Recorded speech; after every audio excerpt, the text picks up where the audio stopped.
Halo, Assalamualaikum warahmatullahi wabarakatuh. Waalaikumsalam warahmatullahi wabarakatuh. Terima kasih dokter.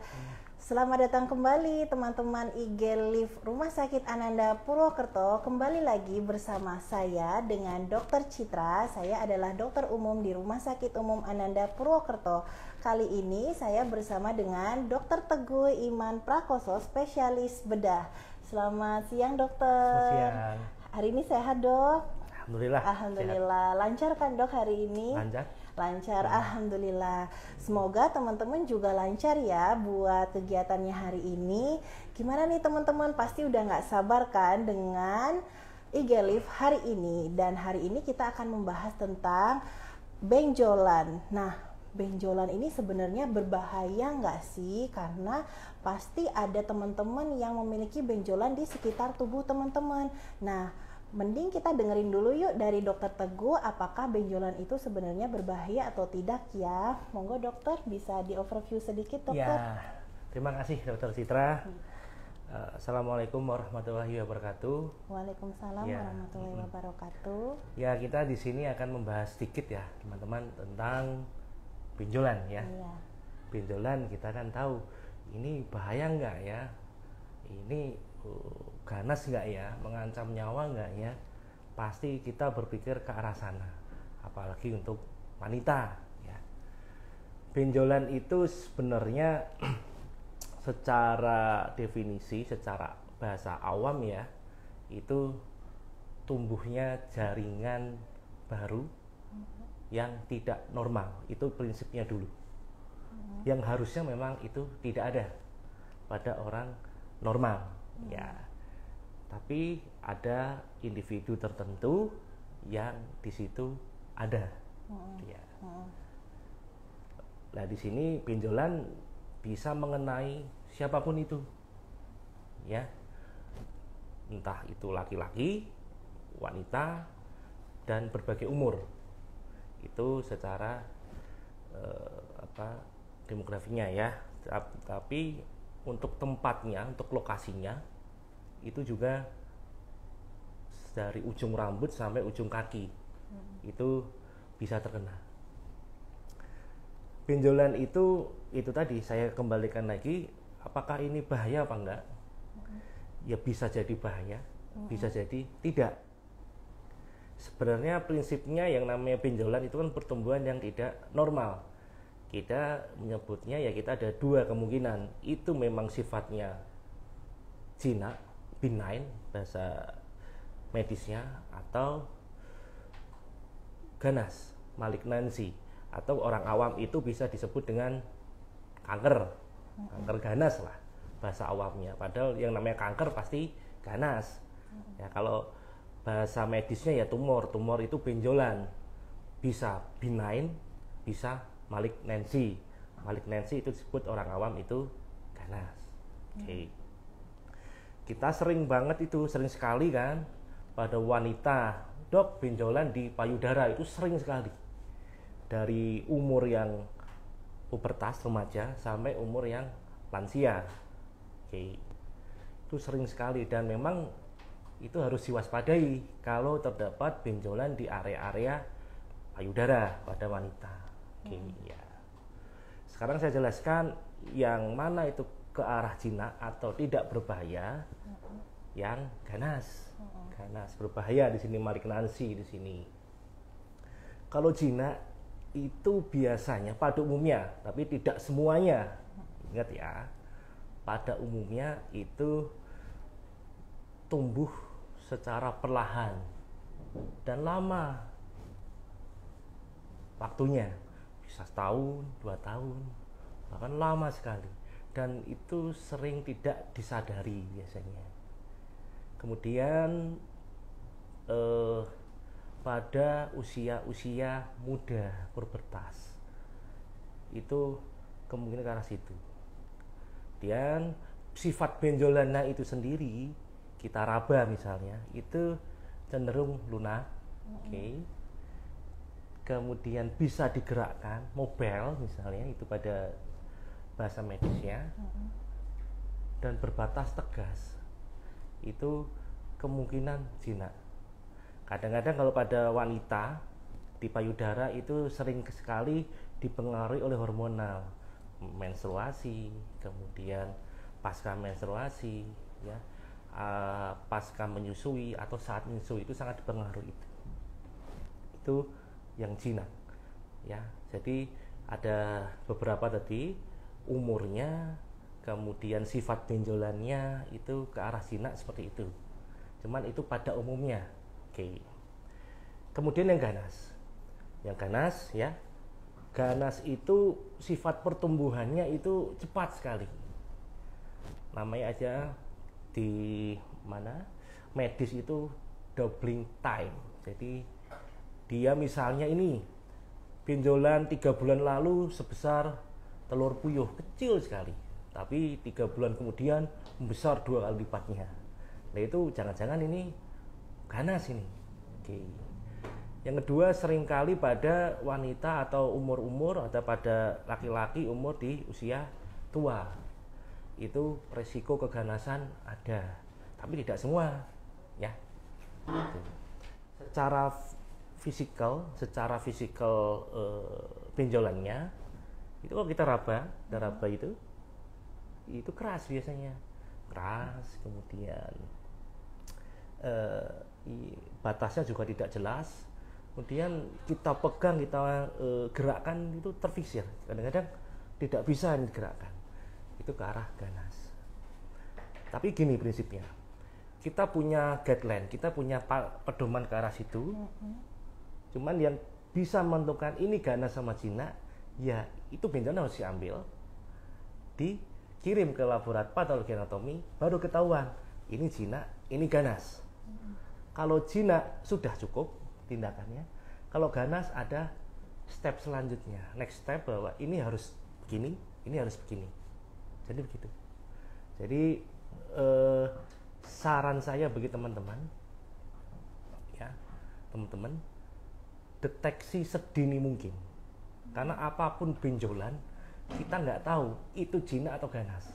Kita hanya mengarah kemungkinan jinak ini, kemungkinan ganas. Tapi oh ini jinak, oh ini ganas, ya harus dilakukan patologi anatomi. Gitu. Nanti kalau kadang-kadang, makanya saya ya ini sambil memberikan edukasi juga, kadang-kadang pasien datang sudah stadium lanjut bahwa itu ganas. Kalau sudah ganas, kalau sudah stadium lanjut, outputnya juga jelek. Misalnya pada tumor payudara yang stadium lanjut, nah itu sudah jelek gitu.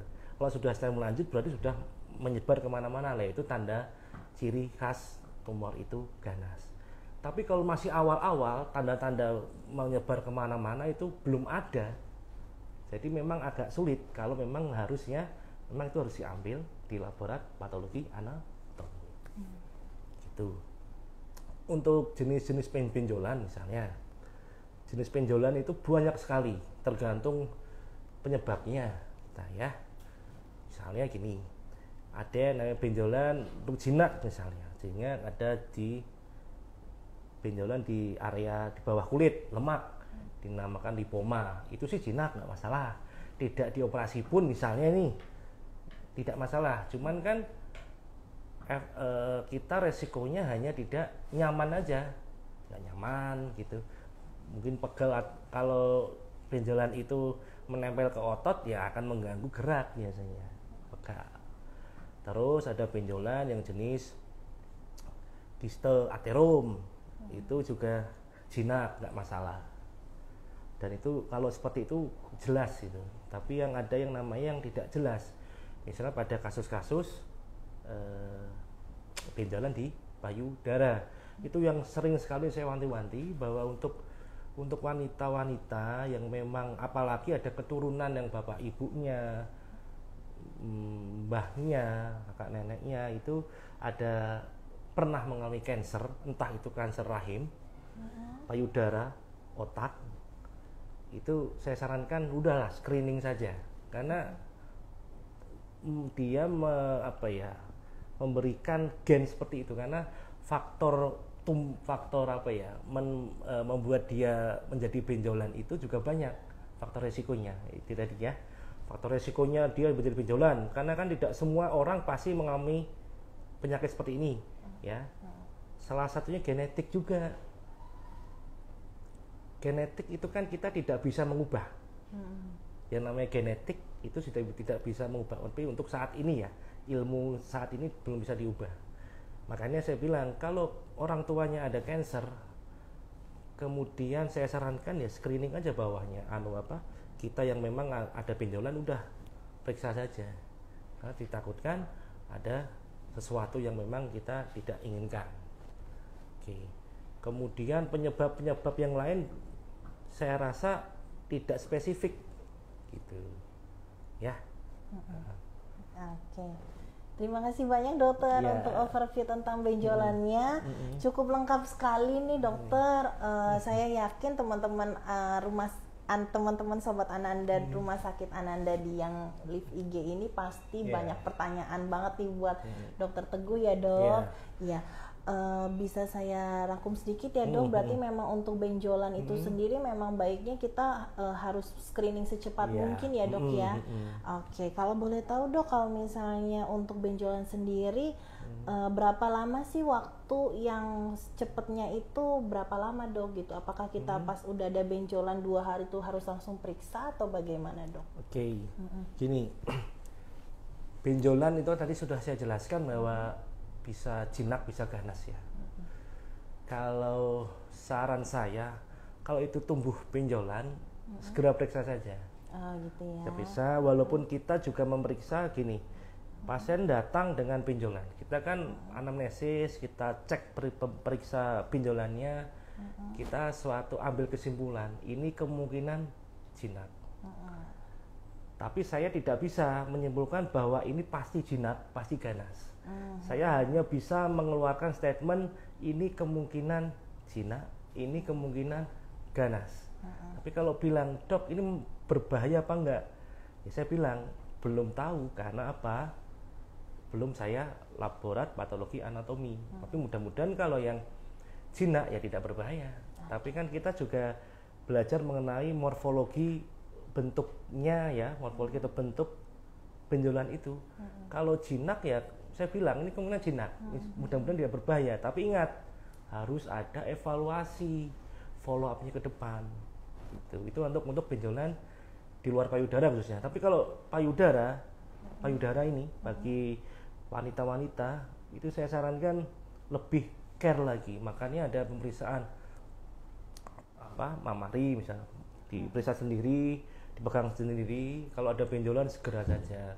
Apalagi ada riwayat keluarga yang cancer, periksa saja. Karena itu tadi yang namanya benjolan sampai saat ini tidak ada penyebab yang khusus. Misalnya penyebab A menjadi benjolan, menjadi tumbuh benjolan, bukan. Tapi faktor resiko yang mana? Makanya kita cari, bisa jadi genetiknya, bisa jadi mungkin lifestyle-nya, ya bisa jadi yang lain gitu. Oke, terima kasih informasinya dokter.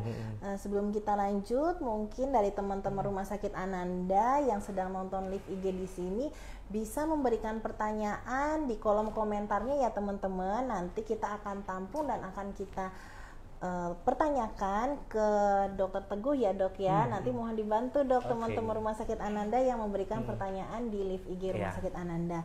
Dan sekarang kita semua udah tahu nih teman-teman bahwa screening benjolan di tubuh kita itu sangat perlu untuk segera dideteksi ya dok. Nah, untuk screening sendiri Rumah Sakit Ananda kita buka screening khusus benjolan itu di setiap hari Senin sampai Jumat di jam 8 hingga jam 3 sore bersama dokter umum Rumah Sakit Ananda Purwokerto. Oke, sebelum itu kita lanjut lagi ya dok. Oke. Kita cek dulu mungkin apakah ada pertanyaan yang masuk. Oke, kita tunggu sebentar ya dok. Kemungkinan kalau benjolan berarti bisa di semua jenis kelamin ya dok, bisa di perempuan, bisa di laki-laki. Cuma memang untuk benjolan banyakkan wanita tadi ya dok ya. Apalagi kalau lokasinya di payudara ya dok, karena itu memang cukup perlu atensi yang lebih ya dok ya.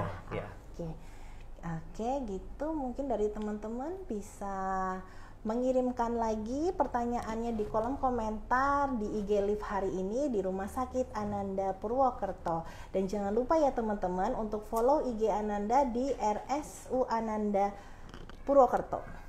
Nah, ini ada pertanyaan dok dari live IG kita. Dok, kalau benjolan di pergelangan tangan pada anak balita baiknya dioperasi atau hanya diberi obat ya dok? Dan bagaimana penanganan yang tepatnya dok? Oke, benjolan di anak balita ya. Kalau secara umur itu ke arah keganasan kecil kemungkinan, ya. Dan di tangan kemungkinan itu tadi kalau enggak jaringan lemak, kemudian ateroma, namanya ateroma itu semacam jaringan yang membentuk kistik, itu isinya juga karena kelenjar-kelenjar yang membungkusnya itu, atau yang ketiga namanya ganglion. Ganglion itu pada persendian biasanya. Oke, saran saya kalau itu memang tidak mengganggu sekali, dan artian pertumbuhannya lama, tidak ada nyeri, kemudian keadaan anak baik, ya cukup evaluasi saja nggak apa-apa, atau diperiksakan saja, evaluasi. Kalau benjolannya itu memang pertumbuhan jaringan yang abnormal, kalau obat tidak bisa, kecuali kalau itu bukan benjolan, misalnya infeksi kulit atau namanya abses itu membentuk suatu nanah, itu baru oke lah, masih ada tempat untuk obat.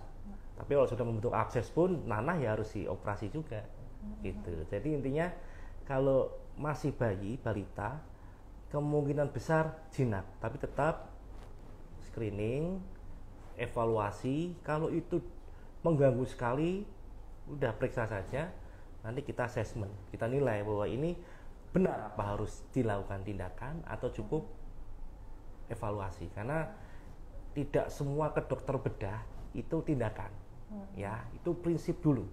Tidak semua pasien ke dokter bedah itu operasi, ya kita pasti assessment dulu, nilai dulu risiko dan benefitnya apa. Kalau ternyata risikonya lebih besar, ya sudah, kita kalau bisa obat, kita obat dulu. Tapi kalau memang obat tidak bisa, ya sudah, kita lakukan tindakan terakhir, operasi. Jadi jangan khawatir, periksa saja, nanti tidak akan langsung ini operasi, tidak, kita assessment dulu. Okay. Ya. Terima kasih banyak dokter jawabannya. Berarti teman-teman Ananda jangan takut ya, dan tidak perlu khawatir setiap kali konsultasi dengan dokter bedah, karena tidak semua benjolan itu pasti langsung operasi ya dok. Akan dievaluasi terlebih dahulu apakah memang perlu diobati terlebih dahulu atau langsung untuk tindakan operasi. Jadi jangan khawatir ya teman-teman. Jika teman-teman punya pertanyaan kembali, silakan tulis di kolom komentar IG RS Ananda Purwokerto. Oke, ini ada pertanyaan lagi dok dari @muwuri_ck ya. Ayah saya baru operasi benjolan di bahu, katanya itu tumor. Apakah ada kemungkinan muncul benjolan lagi dok? Silakan dok. Benjolan itu memang resiko muncul pasti ada. Itu kita harus menerima itu, tidak boleh kita menyangkal. Itu resiko tumbuh pasti ada. Itu yang pertama dulu. Oke. Kita tahu itu, pastikan dulu benjolan itu benign atau jinak atau malignansi. Oke. Kalau jinak jenisnya apa? Misalnya lipid itu lemak. Oke. Lemak itu misalnya itu bisa tumbuh juga lagi suatu saat, dan itu kadang-kadang tumbuh, tapi ada yang memang tidak tumbuh karena lemak itu juga banyak di tubuh kita, ya. Kalaupun tumbuh pun, kalau memang itu jinak, nggak masalah juga, gitu. Cuman tidak nyaman juga. Yang harus kita waspadai itu kalau itu ganas, nah itu baru harus waspada. Kemungkinan tumbuh juga lebih besar lagi dibandingkan yang jinak, gitu. Karena itu tadi, benjolan itu resiko tumbuh kemungkinan besar ada, sesuai dengan itu tadi hasilnya. Ya, hasilnya tempatnya lokasinya sesuai dengan umurnya, jadi resiko tumbuh pasti ada. Tapi kan kita tidak serta-merta benjolan yang sudah diambil pasti tumbuh, ya juga tidak juga. Tapi selama ini yang saya operasi dalam waktu setahun 2 tahun juga tidak tumbuh, aman-aman aja kalau itu jinak.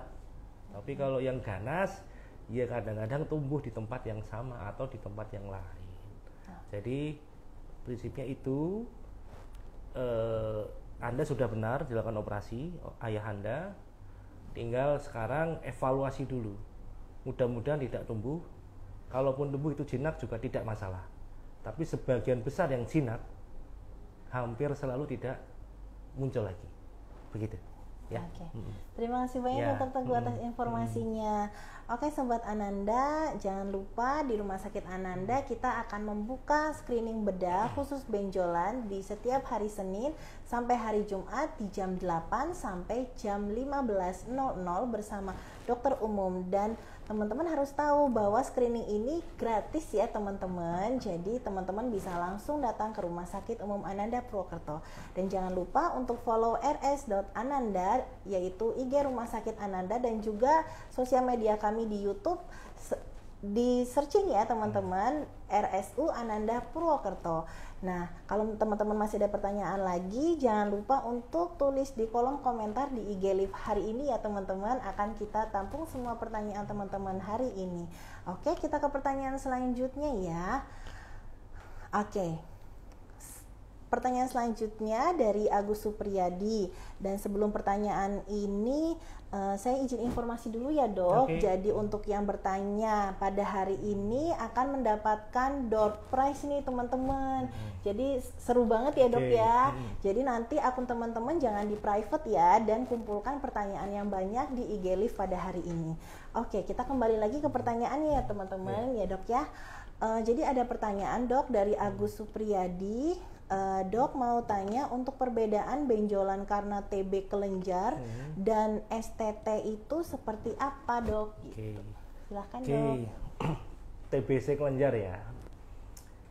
TBC kelenjar itu kan gini, kalau STT itu kan soft tissue tumor, jaringan penunjang, jaringan soft, jaringan halus ya.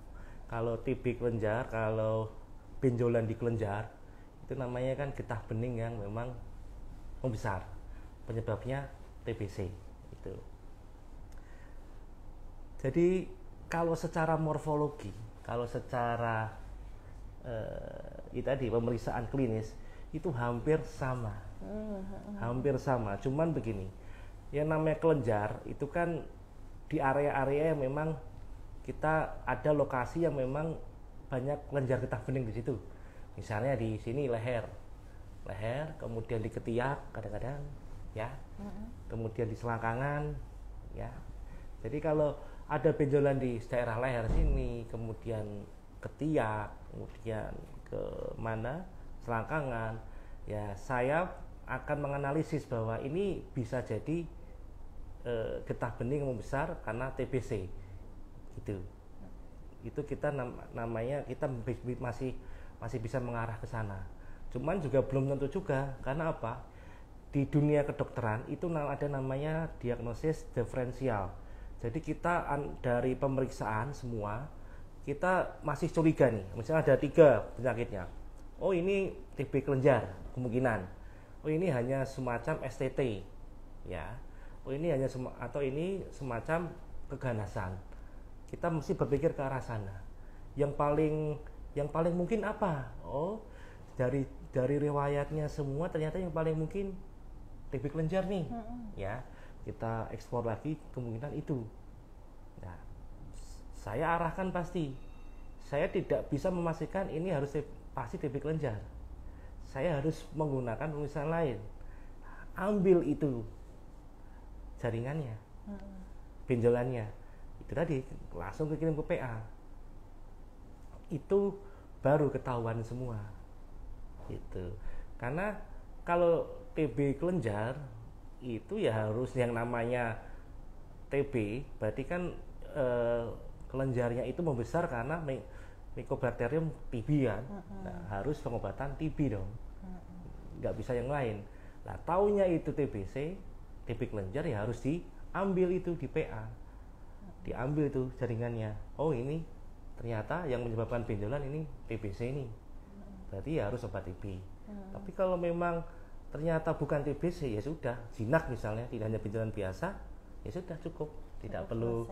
Atau keluarnya misalnya hanya radang kronis, tidak spesifik, ya sudah cukup, hanya pengobatan antibiotik aja gitu. Tapi kalau cancer yang ganas sudah lanjut. Jadi prinsipnya secara morfologi kita belum bisa menentukan ini TB kelenjar. Harus ada pemeriksaan lanjutan. Curiga boleh, saya mesti mencurigai ke arah sana. Tapi saya tidak bisa memutuskan, wah ini pasti TBC, harus obat TBC belum. Saya harus tahu ini benar apa enggak TB kelenjar. Begitu. Okay. Ya. Terima kasih banyak dokter. Oke. Jadi sekarang teman-teman tahu nih kalau benjolan itu memang akan perlu pemeriksaan lebih lanjut ya dokter, walaupun setelah diambil, dan itu akan membutuhkan waktu sedikit ya dok untuk ditegakkan diagnosanya, apakah ini akibat TB atau karena benjolan yang tadi STT tadi ya dok ya. Oke. Terima kasih banyak dok. Kita lanjut ke pertanyaan selanjutnya. Masih semangat kan dok? Semangat dok. Oke, jangan lupa ya teman-teman untuk mengirimkan pertanyaan karena akan ada door prize menarik dari teman-teman Rumah Sakit Ananda buat teman-teman semua yang memberikan pertanyaan di IG Live hari ini. Jangan lupa untuk pertanyaannya untuk dicatat saja di kolom komentar IG Live hari ini. Kita lanjut ke pertanyaan selanjutnya, ada di @sft.adelia. Ciri-ciri ambeien itu apa ya dok? Apakah harus dioperasi dok? Silahkan dok. Oke, ambeien ya, ini agak melenceng tapi nggak masalah. Gini, ambeien itu sebenarnya karena varises lah, cuman varises di pembuluh darah di anus, darah vena ya, itu membesar biasanya varises itu. Ada 4 grade sebenarnya, 1, 2, 3, dan 4. Yang butuh operasi itu grade 3, grade 4. Apa cirinya? Kalau grade 4 itu muncul benjolan besar, tidak bisa masuk. Walaupun Anda masukkan dengan jari, tidak akan bisa masuk, dan itu nyeri sekali. Itu suka nggak suka, mau nggak mau harus operasi. Karena apa kalau nggak dioperasi? Nyerinya bertambah, makin besar, outcome operasinya juga akan lebih lama, lebih jelek, operasinya lebih susah juga, begitu. Yang 3 juga indikasi operasi. Kenapa? 3 ini benjolannya keluar, oke, tapi bisa masuk dengan bantuan jari, masuk jari, oke, itu indikasi operasi. Yang 1, 2 tidak. 2 itu bisa masuk sendiri, benjolan keluar, dia kemudian masuk sendiri, itu tidak perlu. 1 malah tidak kelihatan. Nah, ciri-ciri gejala awal tuh kadang-kadang susah juga karena overlap dengan penyakit lain. Paling dengan awal-awal itu mungkin hanya nyeri aja, kemudian BAB berdarah, darah segar, netes seperti itu, paling hanya itu. Cuma saya lihat misalnya dengan mata kepala saya sendiri gitu, saya pemeriksaan fisik, ya nggak terjadi apa-apa, hanya secara kasat mata nggak ada apa-apa, cuman keluar. Mungkin secara mikroskopis sudah jadi kelainan di situ, gitu. Oke. Ya. Oke, terima kasih banyak dok. Mungkin kalau misalnya ada yang rasa tidak nyaman bisa ke screening bedah ya dok. Iya. Oke, jadi izin menginfokan lagi ya teman-teman. Jika teman-teman ragu nih apakah ini perlu dioperasi atau enggak, perlu ke dokter bedah atau enggak, silakan teman-teman datang ke Rumah Sakit Ananda Purwokerto setiap hari Senin sampai hari Jumat jam 8 sampai jam 15.00 untuk kita screening bedah ya dok ya, bersama dengan dokter umum. Oke, kita lanjut ke pertanyaan selanjutnya. Ada pertanyaan dok dari APT Tias Putu Asih. Siang dok, mau tanya, keponakan saya perempuan usia 12 tahun di leher kanan dan kiri ada benjolan 3-4 cm. Apa harus leher 12 umur 12 tahun ya? Leher itu kan besar ya. Di sini ada banyak organ pembuluh darah, kemudian otot, kemudian tiroid itu gondok. Dari Rumah Sakit Ananda Purwokerto. Oke, untuk pertanyaan terakhir ada di Kiki Pitaloka. Oke, benjolan yang di payudara apakah akan 100% hilang atau tumbuh lagi ya dok? Monggo dok, silakan dok. Ini juga sering ini ditanyakan dan sering sekali pasien-pasien datang dengan benjolan di payudara, misalnya wanita ya. Ya itu tadi, kalau pasti hilang juga saya tidak bisa menjamin. Ya, apalagi punya genetika ada riwayat cancer gitu. Kalau jinak ini insya Allah tidak timbul lagi. Tapi ingat, wanita itu pengaruh hormonnya tinggi, dipengaruhi hormonal, dan di kelenjar payudara itu banyak kelenjar-kelenjar yang dipengaruhi oleh hormonal. Oke. Kadang-kadang apalagi pada saat pubertas hormonalnya kan tinggi sekali. Kadang-kadang dia muncul lagi. Tapi kalau sudah menopause biasanya dia akan turun seperti itu, nanti benjolannya juga akan tidak timbul lagi. Tapi kalau dia saat menopause itu keluar benjolan, nah itu harus hati-hati. Jangan-jangan itu ganas. Tapi kalau yang jinak karena dipengaruhi oleh hormonal itu yang kita kadang-kadang sulit. Makanya saya bilang kalau pada wanita pubertas ya udah screening aja benjolan. Dan tidak harus saya operasi, enggak. Datang itu kan namanya konsultasi, diskusi, itu kan wajar. Diskusi yang baik, nanti kan ambil suatu keputusan, ini ambil yang mana, mau operasi atau mau wait and see dulu. Obati dulu atau evaluasi kan juga pengobatan. Tidak semua operasi. Ya, gitu ya. Terima kasih banyak Dokter Teguh. Oke teman-teman Rumah Sakit Ananda, itu tadi pertanyaan terakhir ya teman-teman. Nah jika teman-teman punya pertanyaan lebih lanjut dan kepengen banget nih ketemu sama Dokter Teguh spesialis bedah, kira-kira kapan ya dok bisa ketemunya? Saya praktek di Rumah Sakit Ananda itu hari Senin ya, sampai Sabtu, dari jam 2 siang sampai jam 5. Oke. Terima kasih banyak dok. Jadi teman-teman yang mau ketemu jangan lupa ya, Senin sampai Sabtu dari jam 2 siang ya dok ya, sampai jam berapa dok? Tadi maaf, sampai jam 5 sore. Nah teman-teman segera cari tahu nih jika teman-teman sendiri punya benjolan di area tubuh teman-teman, jangan ditunggu lebih lama ya, nanti jadi lebih besar gitu ya. Dan lebih baik kita konsultasi aja, kan bisa bertanya bersama Dokter Teguh. Dan teman-teman juga perlu tahu bahwa semua benjolan tidak perlu semua dioperasi ya dok ya. Evaluasi dulu. Ya, evaluasi dulu dan teman-teman tidak perlu khawatir. Jadi jika teman-teman masih ada pertanyaan lagi dan ingin ketemu atau ingin screening, jangan lupa untuk datang ke Rumah Sakit Ananda setiap hari Senin sampai hari Jumat jam 8 sampai jam 15.00. Jangan lupa juga ya teman-teman untuk tetap follow Rumah Sakit Ananda di Instagram kita di rs.ananda dan juga di YouTube kita di RSU Ananda Purwokerto. Dan jangan lupa untuk hadir lagi ya teman-teman di IG Live kita selanjutnya. Nanti teman-teman yang sudah bertanya akan diinfokan dari tim kita siapa ya yang akan mendapatkan door prize berhadiah dari tim Rumah Sakit Ananda Purwokerto. Oke dokter, terima kasih banyak dokter atas hari ini ilmunya untuk teman-teman kita juga. Semoga kita bisa ketemu lagi di IG Live selanjutnya ya dokter. Oke, saya tutup ya teman-teman. Terima kasih telah hadir dan telah aktif bertanya di IG Live Rumah Sakit Ananda Purwokerto. Salam sehat selalu. Wassalamualaikum warahmatullahi wabarakatuh. Waalaikumsalam warahmatullahi wabarakatuh.